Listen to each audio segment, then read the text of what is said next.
We'll call the meeting, good. Call the meeting to order. Roll call. We're all here. Frolinger here, Moore here. Was I supposed to say then date? Sorry. It's okay. Okay, all right. So public comment, I forgot. Good order. You have any? You didn't sign. Sure, there's no problem there. Robert. All right, so Robert, you are the only one who signed up. Yes, sir, Mr. Chairperson and committee. Good to see everybody here again. I missed the last meeting when I was out of town, so I was definitely gonna make this one. I just have a couple of comments that I'd like this planning commission meeting to understand. First of all, Patty would have been here tonight, except she's not feeling well. So what I have to say will be said by myself, from Patty, and myself. So I'm speaking for both of us, just in case it really matters. Her feeling and mine both is the fact that on the lighting ordinance, 1 year's time to be compliant is really kind of way out there for us. The gas stations still remain lit 24 hours a day, 7 days a week, 365 days a year. That gives them another year to comply. We don't think that should be the case, especially when neighbors have been fighting this issue for years, and it's only through the hard work of the planning commission that is worked on this lighting ordinance along with Mr. Walt Wendelowski, who is present tonight. But in any case, we believe that 6 months is the max. Should be the max. That gives lots of time for people to make changes. My goodness gracious, they don't need a year. In addition, and last but not least, should you need any information on the downtown design code template that was supplied from you for the Economic Development Committee, since I sit on that committee as well. And Angie does, would be glad to answer any questions that you might have regarding that design. We put a lot of effort into it. We have researched and researched and researched, and it will be a continuing effort to add different codes as we go along. But this is a good start, and we believe with all our effort and your effort, we can make this happen. Thank you for your time. Thank you, Robert. So we will move on to the oath of office.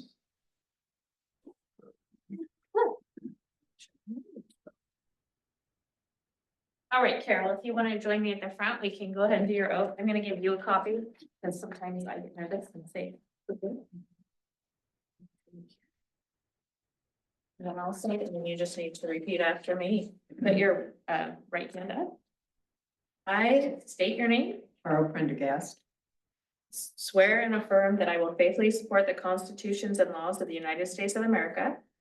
swear and affirm that I will faithfully support the constitutions of the United States of America And the state of Oregon and the charter ordinances and resolutions of the city of Yamhill. and the state of Oregon and the charter ordinances and resolutions of the city of Yamhill.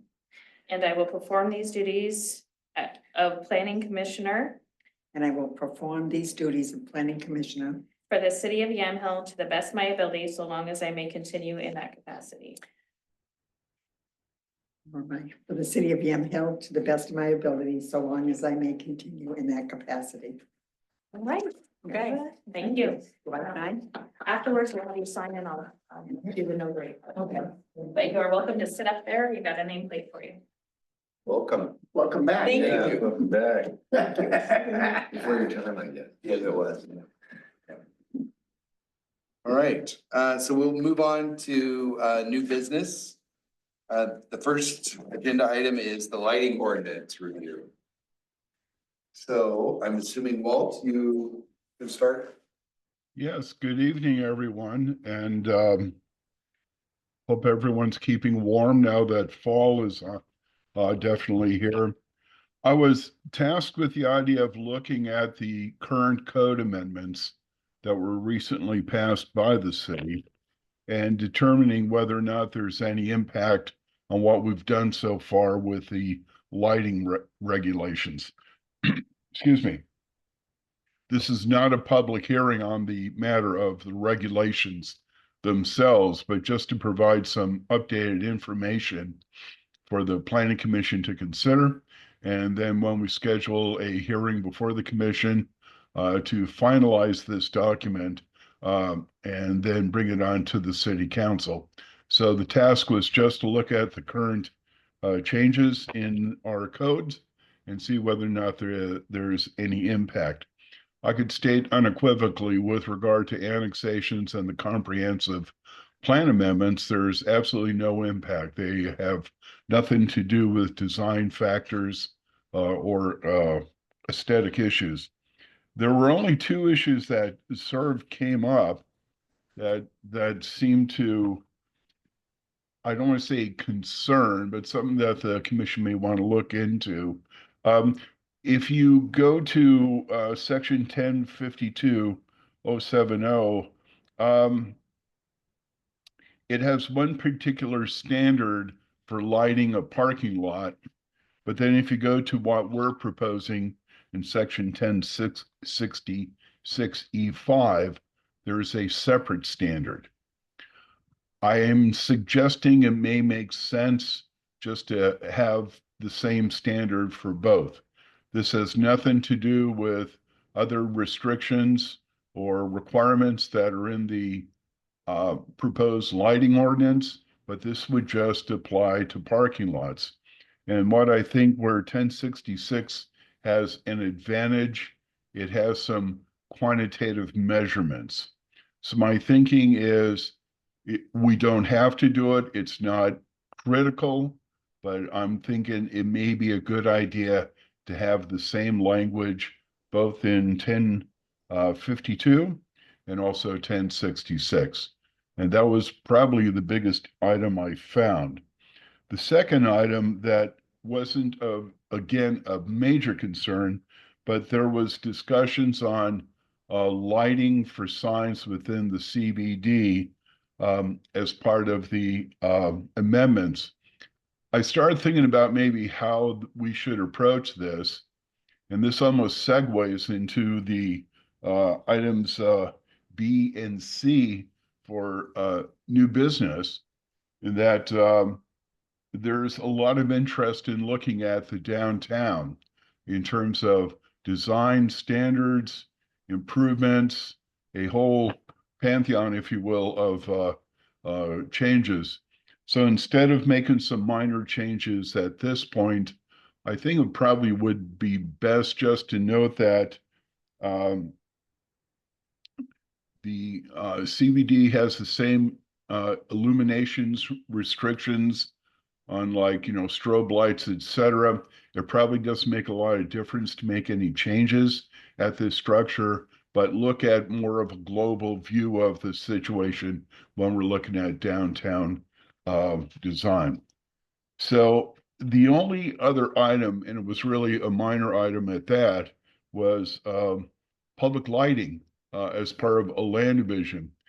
Simply put, any lights that go in on a new subdivision or improvement will need to meet public works requirements. And if you note that we took out all the public street lighting requirements from the lighting material.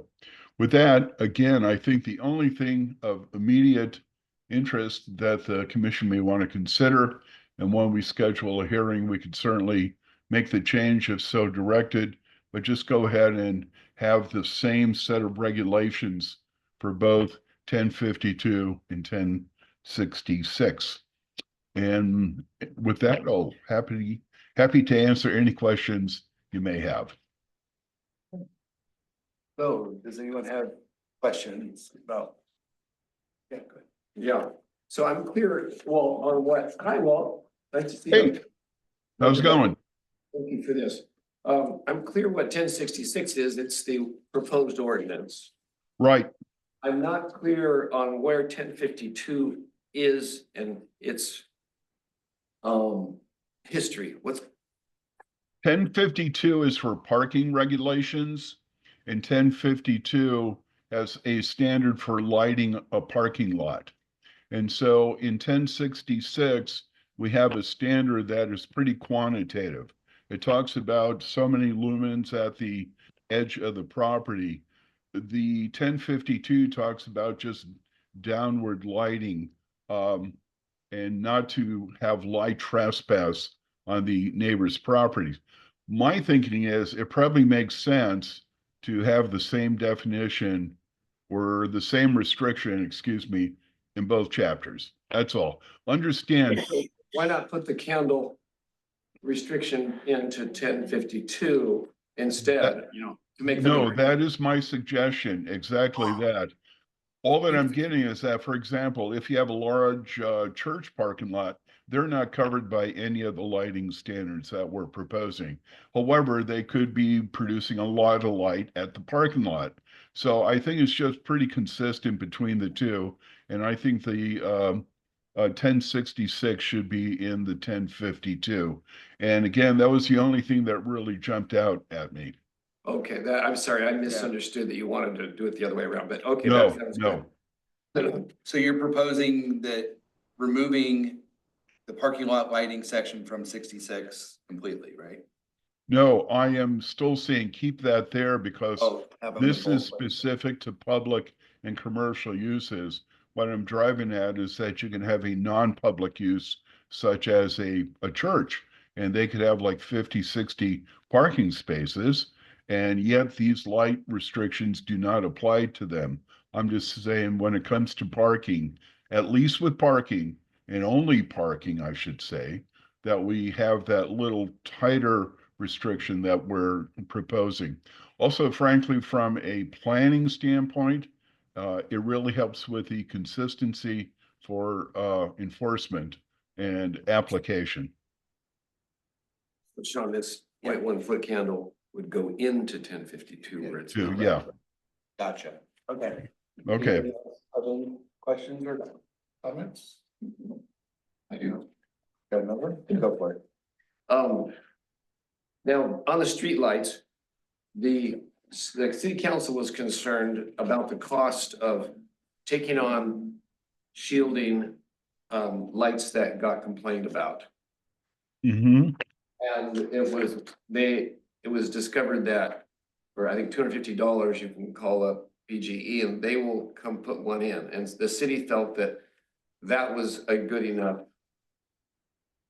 option to create lighting in the city as citizens would like. It may cost them $250, but the city didn't want to take on an unknown Right. expense. Is that a Right. fair view? Okay. But now that we have new streetlights going in, maybe it would be nice to put that in so we don't have that problem and it would just apply to new streetlights. Does that make any sense? Well, that's a possibility. The way the final iteration of the lighting material reads, on property or buildings owned and operated by public agencies, lighting shall comply with provisions of the section except for curfew. Now, I narrowed that down. I took away the phrase streets because of the concern that the city council had. We could change it to simply say new streetlights adopted after the date of the ordinance shall conform. Does that pass the smell test by city planners and people that know about what ordinances look like? It does. It's like one way to address it. For example, if you have a brand new development with some streetlights, at least those lights will be reasonable. It might look a little weird, the thought. In other words, a couple of streets look real good and then the rest of the streets we have what we have. Just a thought. All right, so I'd like to propose that we talk about that, we're agreeing on that. If you want to do that now, Sean, or I have to do that. Does anybody have any thoughts or comments about the streets, adding that as that new streetlights would have to meet the standard of the lighting ordinance? I think that's a great idea. That makes sense. Is that a cost to the city or is it a cost to the developer? I think it would be the expectation of when they develop it, Yeah, that would be in their development Yeah. cost. So this keeps the city from having to update all the old lights, but right. new stuff would be compliant. I think it's a good idea. Correct. Correct. All right, so we don't have to vote on it. I don't think, I didn't think we did. All right, Can I ask a quick question, Roland? Do you guys mind? So this had previously been through a hearing through the planning commission and it went through the first reading at council. If they're not making large amendments to this, do they need to have another hearing and planning before they can continue? Well, see, that's the thing. I think they remanded see, I was out, if you will, during that transition time. Did they remand it specifically to the planning commission? Or was it, They just held off on voting until we could ensure that that it's still with the new legislative amendments, it still works Okay. well. I'd like to put a little thought into that because I'm not too sure how that would work. I think we could bring it back in front of the city council as long as we have the appropriate notice and handle it that way. Angie, maybe you and I should have a chat about that tomorrow to work out the details. I concur with you. If there's no reason to have it back at the planning commission for a separate hearing, it does move things along. By the same token, I want to be sure we cover our bases with regard to process. That's all. I need to think about that one just a little bit. Okay. just know that if we need to bring it back, I mean, we're open to that. Okay. Sometimes it's a little cleaner to do it that way. In other Yeah. words, you've Okay. gone Just through looking for a the notice formal, for the third time. Right. yeah, you've gone through a formal process. That's just a thought. Angie, you and I will have a nice chat about that tomorrow. Okay. Excellent. Good point, though. So the next one would be signage. Is that the question? Around the signage? Yeah, Go for I'd it. just like to ask the dumb question. Just like I was kind of confused on the first part, you had to explain it to me again. Yeah. I read I'm this one. not quite understanding the, it seems like a similar problem to what we were discussing here with signage in and out of the central business district. Would you lay it out real simply? Okay, what we have, let me just get to that section. The way that it's written, unless otherwise permitted under 1064, all lighting must be downcast and fully shielded. Now that's the standard in the central business district.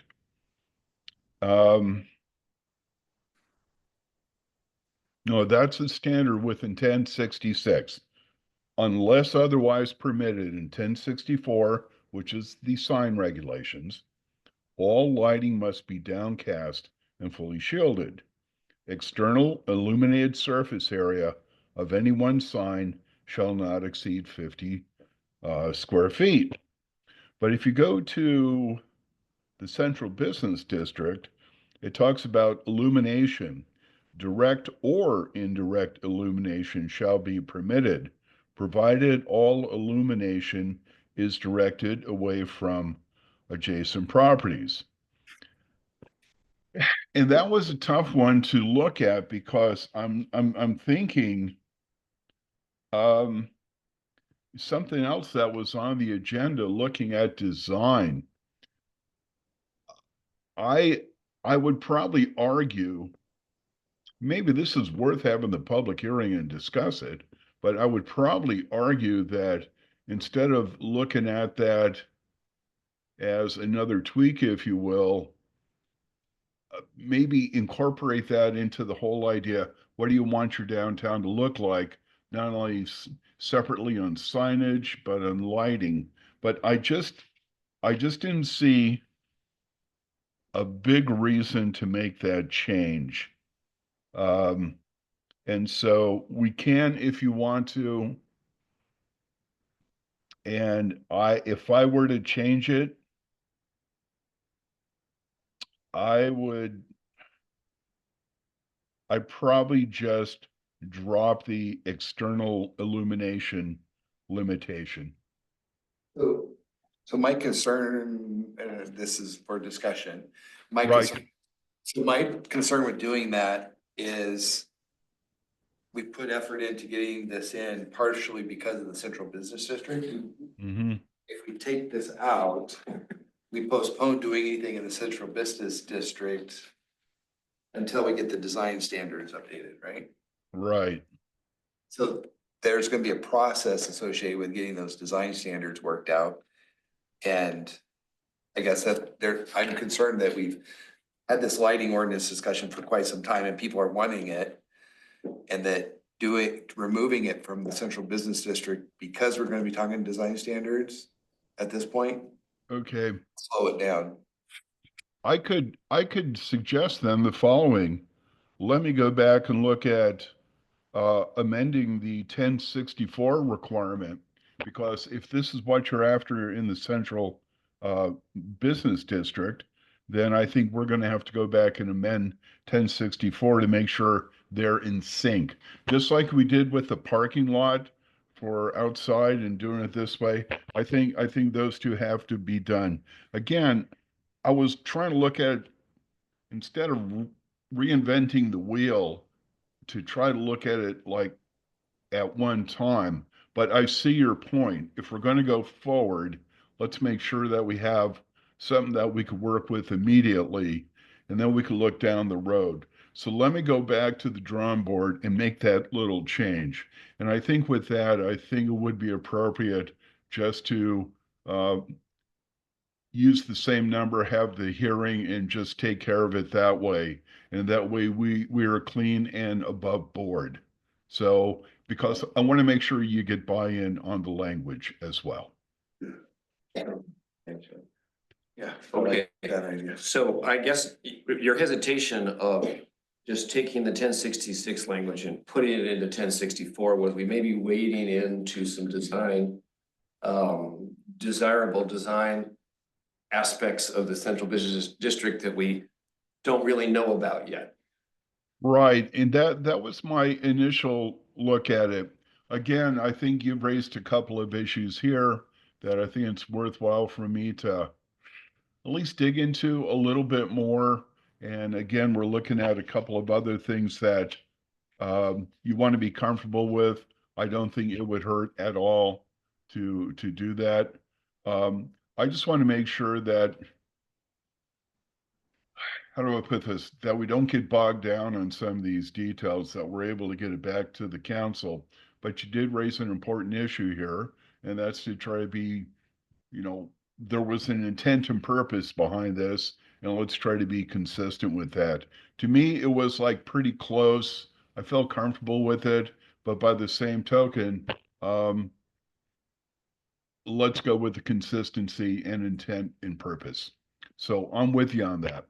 With the public hearing, that may be a way to review the possibilities of a design infringement, to be something that we would actually desire. So Exactly. In other words, one or the other will have to be amended. Let me go ahead and figure out which one is the better way to amend. How's that?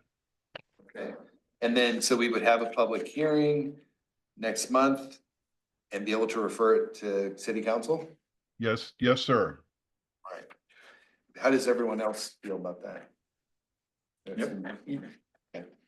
One more issue? Yep. 6 months versus the year. Oh, yeah. Now, Yeah. I think Okay. the history on it was that the city was concerned about having the money to do what might be necessary.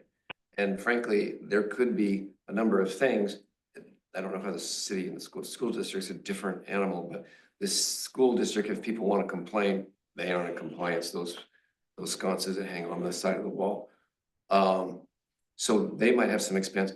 I don't know that the city is gonna run into a lot, but that was their concern. Right. So, That a year would give it a budget cycle to be able to work it into their budget. so I'm not sure there's a way to convince them to do that, although that gas station is out of compliance with 1066 in so many ways. And we don't have a way to have a complaint about it yet. Right. And so when we do, then it'll take a year and, okay, a year will pass quickly and it'll happen and we'll have done it in the way this works for budgets and that just may be the way it is. Okay. Or we can put in 6 months and let the cities veto it, or Jane. Put it at the city's discretion when they go to vote and they can just circle A or B. I don't. I'll Yeah, can try. we refer it to the city council and let them decide on that? Well, no, I think the point is that if we go ahead and do it with the only for new lights, I think that covers the issue of the city having to go back and replace the old lights. Ooh, takes those are old lights now. And the school district is old lights. We would grandfather in a whole bunch No, of. I'm just talking about street lights. He's only, definitely. Oh, Street I wasn't lights. talking streetlights. No, Okay, my thing about the city wanting a year was they may incur other expense because of these ordinances, that they will get complaints on lights that they're responsible for, but maybe because the streetlights are out of that now, which is the hmm way it is, maybe agreed, and if that gets, then we could ask them to do 6 months because there won't be a budget concern. So the only lights I can think, like from a city budget standpoint, the park. Has The some park has some that has could some- get pointed at. Right. And was there any others that we saw? Park is the only ones I remember. Those are the only ones I've noticed, and I'm not Do a you remember professional. any, we had pictures and stuff that we brought in Yeah, I don't think there was any other city properties. that like, And I think, it can be a pretty quick and dirty fix. It doesn't have to be a lot of expense. Some tinfoil and a shield or something could do a lot. I'm open to doing the 6 months. I think our concern originally why we did 1 year was the streetlights and the cost and all that, but now we got streetlights out of it. Yes, It's not as big of a budget. okay. 6 months, Walt, do you think that would? No, the logic is there since Okay. streetlights were the issue, it's not the issue now. Great. So everybody agree with that? Mhm. Okay. Okay, we'll set you up for November. Right. We worked through that pretty quick. All right, so the next agenda item is the local historic district discussion. So to refresh everyone's memory, there was a discussion about the historic district can be defined at the state, national, state level, but really the city itself can define its own historic district. Mhm. And it may not be in some national registry, but it can establish for our downtown core, so we can start heading that direction. So we asked Walt to come back and give us some information about what that would look like. As far as incorporating it into our code. City codes. Okay. All right, Walt, can you speak to that? Okay. I was really thinking of punting on the next two items because the downtown design code template that was provided to me after I wrote the reports, I think really encompasses a lot of this. But let me just kind of review kind of quickly on this. You can have a local historic district. There are steps that go in there. You need to have a historic commission, with some sort of expertise. And you have to adopt an ordinance. And I looked at the ordinance, it was about 24 pages. That was their model ordinance. And I'm sure not all of that applies, but there was quite a bit that could be done. And again, in my staff report, I just posed some questions, and I think a lot of it has to do with looking at benefits, the cost, uh, the creation of the historic district, and also the historic commission by the city council, and again, a matter of time and resources. One thing I would suggest after going through all this is that there is it may be behoove us to go ahead and see if we can get a grant to update sort of an historical analysis of the downtown, specifically looking at the buildings downtown. And SHPO does have these grants. State Historical Preservation Office, SHPO, does have these grants to look at these sort of things. Now, I'm not looking at going through the entire city with every building, but just focus on the central business district to see what sort of buildings may be considered historical and some ideas on architecture and how that would apply to an ordinance. The other thing I'm suggesting, if it's acceptable, I probably need to run this by the mayor, but there is a free online seminar on November 20th that kind of goes through the process. And someone, a planning commission or staff or someone should probably at least take part in that online discussion to see how it can benefit Yamhill. I think this is a real good idea. It'll help focus. I think I see a lot of positive movement on the central business district, but in many respects, the historical review almost precedes anything we'd like to do on design. So that's just a thought I have. And that whole thing was really set up to say, I thought the template that was brought forth was, I think, a very good template and a real good starting point for the city to consider. So that's the information on historic, and I could probably use the same comments with regard to the next item, which is design. Again, it's a matter of what do you seek? How do you see it as improving? Is it for the benefit of the residents, for tourists? Are there the resources in place to do it? And maybe the first thing is just to take a step and let's examine historic resources downtown, see what we have, and let's go from there. And if it's not significant or worth pursuing a local district, if you will, then we could go ahead and start looking at greater focus on design. I wouldn't want to see design that does not communicate the agriculture history of Yamhill. I think that's really important. But that is the information on historic. I also gave you in the staff report, there was also a web form that you can contact to and get some further information. But I think it's like one step at a time on this one. I think there's good interest. I don't want to stop it, but I think recognize that there are some cost, time, and effort to get this done. And I think the idea of getting someone with a historical background to look at Yamhill might well be beneficial. And I could work with SHPO to see if there are grants or even folks available right now to help out. Who knows? There might be a college student who'd like to do a paper, a thesis. I think that's some good food for thought. So any thoughts? All right, questions? I- On the B, the historical district, Mhm. would it be a similar, I guess, the examination will tell us, is it gonna be about the size of the central business district? Or is it gonna be expanded? One question I have is, can districts have islands that aren't connected?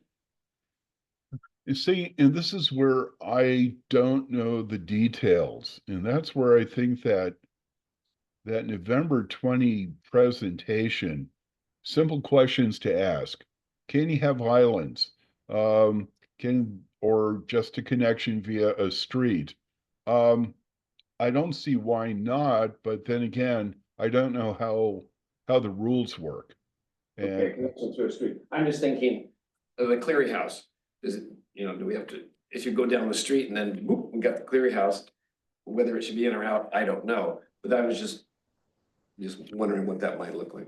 yeah, my focus has been on the downtown with this, both a report on design and historic. Because the direction I've been getting is that really needs to, what can we do to help the downtown and take the next step? And one option was looking at historic. And I think that is certainly worth pursuing. And I could follow up with SHPO. Again, my whole, mantra here is I don't want to do a bunch of stuff that there's no interest in. I want to make sure I'm keeping the city's budget in place. But I don't think it'd be a great deal of expense or time for me to go ahead and call SHPO, see if there's some grants out there, that sort of thing. Certainly like to go ahead and do that. If it's okay, the commission, of course. So what I'm hearing is we should do some sort of a analysis of the city before proceeding with what that might look like. I think that's probably a good first step. And even if it comes to naught, at least you have an understanding of how you could still go ahead and put it together. In other words, you may not have anything of grand significance to work with, but you still have historic buildings. And that's when you can kind of take the next step on how to preserve what you have and encourage new structures and whatnot to be consistent with that. So no, this is not going to be Frontier Town in Sisters. That's just a completely commercial thing. But I think it's important to recognize the history of the community, and I think this is a very good first step. And I would suggest that we see if we can get some monies with folks to go out there and just maybe do an examination of the downtown. As I said, they may have student interns or people want to get involved in historical preservation. So that's just a thought, and I'd be happy to follow up. So my impression of the historic district discussion has been that we're wanting to set some guidelines, design standards for the downtown, and that the historic district is part of that discussion. So they kind of go hand in hand, I think. So, because if there isn't a strong historic sense to it, we still proceed with the design standards to build our downtown to be what we'd like it to be. Correct. So I think it makes some sense to evaluate. Is there a historic basis for that design standard, or do we need to just move forward with design standard? That's my opinion. Anybody else have thoughts? I like what you said. What are you thinking, Mary? Well, it makes sense. Step one is identify, Do we have? and are there contiguous parts of the city that have to be a standard that we can identify along with others? Carol, do you have any thoughts? Well, have they established what is the historic building? Not yet, Yeah, is it? really. So I think at one point, the Downtown Association, Robert, you may correct me if I'm wrong, somebody kind of looked into the historic aspect of potential downtown, and one of the things that came back was there may not be a strong enough basis initially to apply for a state historic district, so that's where we started talking about a local historic district. Now, would there still be grants available if we didn't do the historic part and just went, Well, there's different types of grants. Yeah. then. the Yeah, one that he was talking like about? there's the Main Street Initiative and stuff like that. When it's available. From a process standpoint, is there, I can't recall, can we call on somebody in the audience who wants to contribute? the Sure, this is not a public hearing. discussion, right? Okay, I just want to make Yeah, sure. this is just, thanks for Yes, the thank you. question. So since I sit on the Economic Development Committee, let me make a few things obvious. We brought all our talents, Yamhill Downtown Association, Yamhill Neighborhood Association, myself, and all the others in the Economic Development Committee together with different ideas and different towns that are similar, but not exact like Yamhill. So we took that and we formulated that, we hashed that out, and we distilled it into the document that you have before you, called Downtown Design Code Template. And it is a combination of 6 months of our work, hashing it out, trying to figure out where to go, how to do it, and what to do with it. So this is the distilled aspect of it in a nutshell. It's just a starting point that has to be built on as we go along. But in cooperation with Walt, as Walt has already said, it actually will work in concert with your lighting ordinance, because what we have in here is design code standards, which also includes lighting. So, Yeah, so I guess I would propose that we run it by the city council, or if they would, to see if they want to pursue the historic, talking to SHPA. oh, let me also say, as far as grants. Now it just went through one ear and out the other. Safe Schools, Safe Streets for Schools has a grant of $50,000 just sitting there waiting for us to apply for it for design standards and help. Because the Safe Streets for School likes a whole community impact, and that's basically what their grant is all about.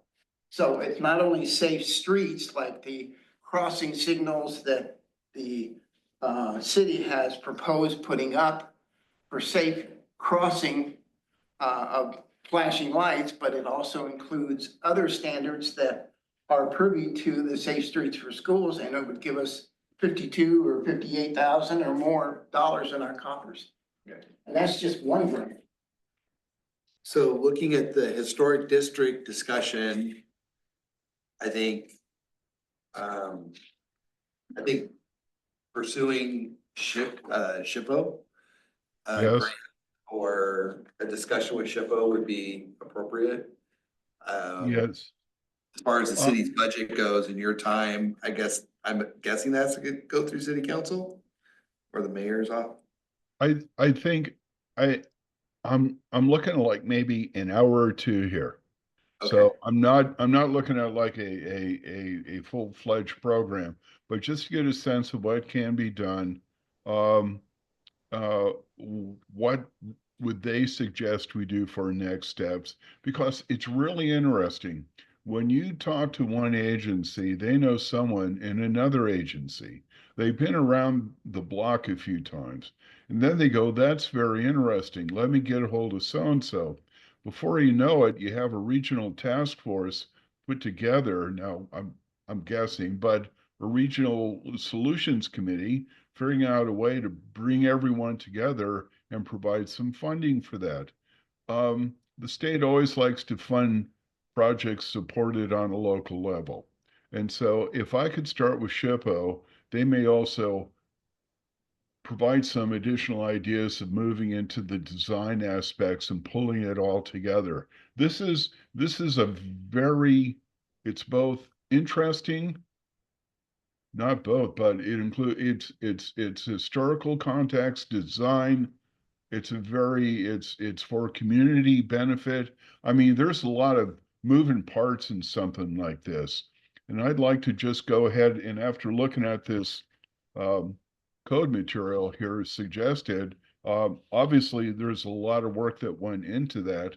Let me start off with the first foot. I just want to make sure everyone's on board. At least let me go ahead, contact SHPO, and get the ball rolling on some of this stuff, because they're also tied in with the Main Street program, and there might be grants monies out there to look at design, someone else coming in to do stuff. So I'm just trying to take that first step for the community. And again, I'm not saying this is going to be a 40-hour project just to start off, but just to make a couple of phone calls, that's all. I think that's a good start. And does everybody agree with that? Yeah, Okay. for sure. And then as far as the next agenda item, the design standards, I think the template's great. I think, what's the next step pursuit with the template, Walt? Well, I think, again, I just got this recently and started scribbling some notes on it. Again, someone put a lot of time into this and needs to be congratulated for the effort. There was a lot of good thought into this. One thing I probably will do is go ahead and, if nothing, just go to these smaller communities, download their design material and just set up a separate file for me to start considering. And I'm hoping with the historic phone call, if you will, that will get the ball rolling, so to speak. So I could come back with a little, short memo next month to let you know how things are going. But Am I right to say that this would be the template that we would start fleshing this out to create our own design code essentially? it could be one way of working at it. Some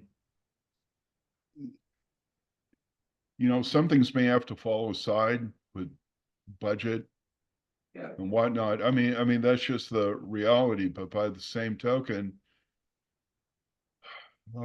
I've said this many times, if you don't have a plan, you don't get a grant. It's just as simple as that, or you cannot leverage money from other groups. So you got to have a plan. And I think what the city is embarking on with this matter of the downtown is putting together a downtown plan, something really specific that looks at design, that looks at what sort of businesses you want to bring in, that looks at lighting, signage. And in fact, when you have a plan like that, for example, one community I worked at, they had a design plan for the downtown. What they did, they were able to leverage some money for cash grants for people to go ahead and make frontage improvements. And so, I mean, little things like a coat of paint can make a lot of difference. Or what's our next step with the design standards then? Well, I think, again, what I just mentioned, I'll go ahead and hunt down those other communities that were on this list. I'll put a little file together. I'll start with SHPO and see if we can get the ball rolling on sort of a downtown plan. And also technical assistance grants, I think, are now coming up for DLCD. And this might be a real good technical assistant grant to apply for. So let me look at that option as well. Hey, if someone else can put the bill for it, I'm all for it. Right. Are there any other comments about that? Yeah, sure. On the design standards, so a possible future, as Sean alluded to, is there's a historic district is established and there's ordinances around that. And that may or may not be exactly the overlay of the central business district. Right. If you're in both, you comply with both. And the language of this template would no longer be suggestive, but it would be prescriptive, such as the paint colors used should be subdued. We'll have to struggle with what subdued means. And other types of roofs are avoided, avoid mansard and faux styles. So it would say no mansard roofs, and they would need to be hip to gabled, so it would turn into ordinances, correct? Correct. And that's, again, one of the things I noted in my design report was that one of the options that you do look at are colors. What would you find acceptable? I mean, you don't want to have everything painted beige, but the other hand, do you want bright pinks and neon yellows? Probably not. So, I mean, you go ahead and there's a couple of ways of looking at it. You say this is absolutely what you have to do, or you can say you cannot do these, everything else is fine. Or a third option, something in between. Here are your options to look at. So you can be very prescriptive. And that's some of the things that will have to be sort of hammered out, if you will. Another thing that we've done in the past is say, and is subject to review, which we've been discouraged from doing because it doesn't offer developers, builders, a known quantity before they go into making a lot of plans, leaves it up to who's sitting here, whether we like it or not. But that's not without precedent. In our sign ordinance, we have that. We've asked for what's the word, a review every time. that Right. the sign is done. We gave ourselves that ability. Option, right. Well, the other thing to consider too is, I think in this, there's a very good comment they put here. Let me just find it. Under the review and approval process, if you can check the boxes, get the building permit. And if you can't check all the boxes, then the planning commission can vary the standard. I think that's on the third page, item 7.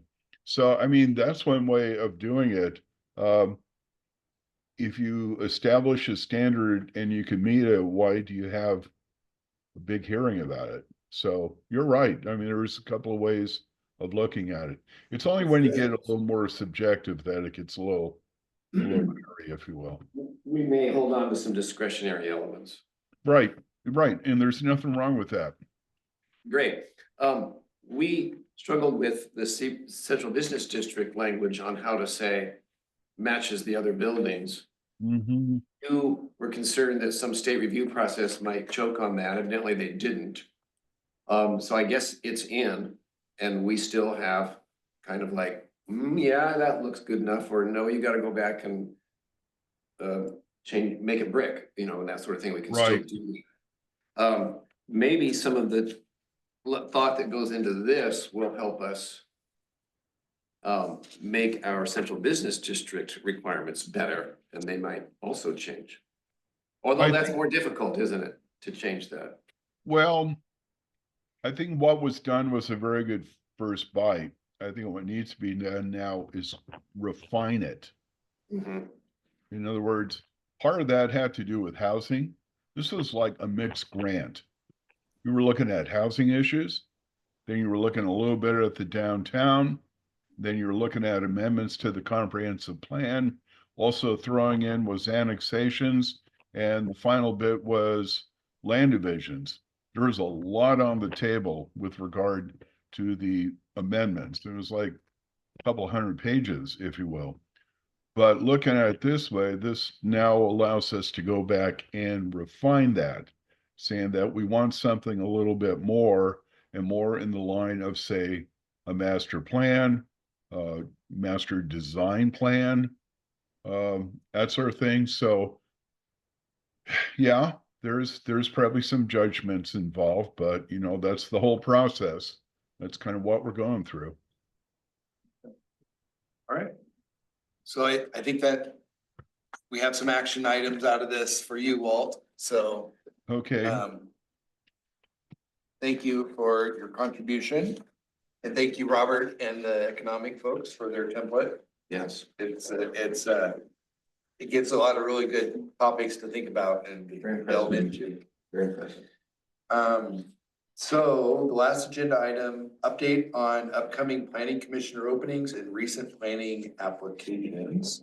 So Carol took the oath of office, so she filled our vacancy that we had, because there's supposed to be 5 of us here all the time. We haven't had that for a while. upcoming openings. So Lynn has let us know he won't be returning after his term is up. Yep. So thank you for the last 2 years.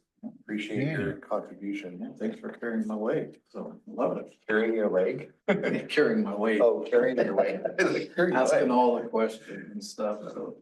But my concern is I'm not gonna get a walking stick from him. I got it right now. What do you want? Um, So I just wanted to update you guys to let you know what the council decided at their last meeting, when, they had Carol step in as, we had been advertising for a pro tem for the time being, planning commissioner to fill previous vacancies. So both Mary and Carol took vacancies that were ending at the end of this year. And so next month, planning will be considering applications. Like Carol has said, or sorry, Mary has said she is wanting to apply again and Carol is wanting to apply again. And then there are other applicants as well that they will be considering for the next meeting. So it is possible that it could change up again before January. But we'll hope, looks like we're gonna have a full planning commission, which Well, is that great. would be nice. Yes. Contributions. Thank you guys for stepping up and filling in and then being willing to serve. Appreciate it. So, is there anything else? Are we ready to adjourn? All right, can I have a motion? Do we need a motion? No? If everybody's in agreement. you can- Okay, shake your heads, yes. All right, we're adjourned. Thank you, Walt.